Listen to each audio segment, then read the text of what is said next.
दरारें दरारें पड़ रही हैं। और जब हम वहाँ पहुँचे तो बहुत भावुक हो गए कि जो इतिहास रहा है जेपी जी का, बाकी समाजवादियों को रोकने की ताकत किसी में नहीं है। और हम दो कार्यकर्ता सिर्फ गए, समाजवादी पार्टी के 2 कार्यकर्ता गए, और इतनी पहरे, इतनी बैरिकेडिंग, इतनी पुलिस, फिर भी हम गए, माल्यार्पण करके चले आए। इतना बेहतरीन कन्वेंशन सेंटर को खराब करने का काम जो योगी सरकार ने किया है, और योगी सरकार को मैं ये भी कहना चाहता हूँ कि जेपी जी से निकले हुए लोग आपके भी पार्टी में राजनीति कर रहे हैं। नमस्कार, आप देख रहे हैं #भारत और मैं हूं आपके साथ पीयूष तिवारी। हमारे साथ बात करने के लिए समाजवादी पार्टी के विनीत कुशवाहा हैं। सर, आपने आज माल्यार्पण किया है, क्या कहेंगे, क्या हालात हैं अंदर के? आप गए वहां पर, माल्यार्पण किए, जिस तरीके से समाजवादी पार्टी कार्यकर्ताओं को वहां रोका जाता है, आप वहां बैरिकेडिंग तोड़ कर गए, किस तरह? देखिए, बहुत दुख हुआ जब हम अंदर पहुँचे तो मूर्तियाँ एकदम बदरंग हो चुकी हैं, टूट रही हैं, दरारें पड़ रही हैं। और जब हम वहाँ पहुँचे तो बहुत भावुक हो गए कि जो इतिहास रहा है जेपी जी का, और जेपी जी का इतिहास आंदोलनों से रहा है, और जिनके नाम पर इतना बढ़िया बेहतरीन कन्वेंशन सेंटर समाजवादी पार्टी के राष्ट्रीय अध्यक्ष माननीय अखिलेश चौधरी जी ने बनाया था। अगर ये सुचारू रूप से चलता तो आज मैं बता रहा हूँ कि उत्तर प्रदेश ही नहीं, पूरे देश ही नहीं, विश्व में इतना अच्छा कन्वेंशन सेंटर कोई नहीं था।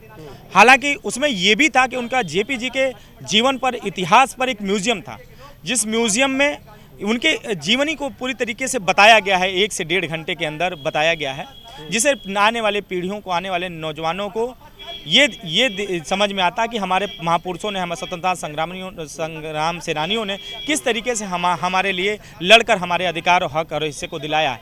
तो उसके अंदर स्थितियां बहुत बुरी थी, लेकिन हम लोगों ने गए, हमने माल्यार्पण किया, हमने जेपी जी को याद किया, नमन किया।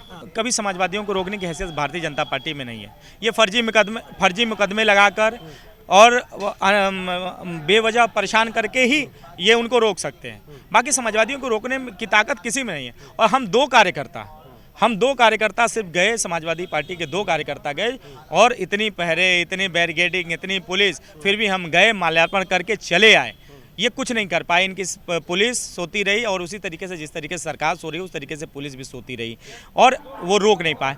तो अब सोचो, माननीय राष्ट्रीय अध्यक्ष आदरणीय अखिलेश यादव जिनके साथ सैलाब है, जिनके साथ भीड़ है, जिनके साथ करोड़ों लोग हैं, तो बताओ उनको रोकने की हिम्मत कैसे हो सकती है? और ये जो बार बार बैरिकेडिंग लगाते हो, एक बार तो वो जेपीएनआईसी में जाकर ये बता चुके हैं कि तुम रोक नहीं पाओगे। जिस तरीके से बैरिकेडिंग तोड़ के हाँ गए, माल्यार्पण किया, और फिर वापस आ गए, ये रोक पाए। और आज फिर बार बार तुम उन्हें जो है रोकने का काम करते हो। तो योगी सरकार को, भाजपा की सरकार को समझ जाना चाहिए कि समाजवादियों को रोकने की ताकत उनके अंदर नहीं है। जब 2 कार्यकर्ता को नहीं रोक पाए तो उनको कैसे रोक पाओगे? लेकिन मैं आपके माध्यम से कहना चाहता हूं कि इतना बेहतरीन कन्वेंशन सेंटर को खराब करने का काम जो योगी सरकार ने किया है, और योगी सरकार को मैं ये भी कहना चाहता हूँ कि जेपी जी से निकले हुए लोग आपके भी पार्टी में राजनीति कर रहे हैं, और उनसे अगर आपको जेपी जी से घिरा है तो आप खुलकर बोलिए।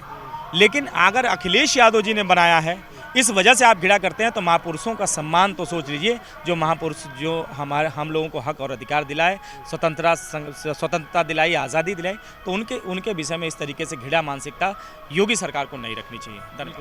ये थे हमारे साथ बात करने के लिए विनीत कुशवाहा जी। जिस तरीके से जयप्रकाश नारायण की पुण्यतिथि पर माल्यार्पण को लेकर के वहाँ पर बैरिकेडिंग लगा दी गई, और ये जो है बैरिकेडिंग तोड़ करके वहाँ अंदर गए और माल्यार्पण करके वहाँ से बाहर आ गए और हमारे साथ बात की। और जिस तरीके से लगातार प्रशासन द्वारा वहाँ पर लगातार जो है बैरिकेडिंग, समाजवादियों को वहाँ रोका जाता है, लेकिन आज विनीत कुशवाहा वहाँ जाकर के माल्यार्पण करते हैं, और आज जो है हमसे बात करते हो क्या कुछ हुआ है उन्होंने बताया। कैमरा पर्सन हरीश के साथ पीयूष तिवारी, लखनऊ।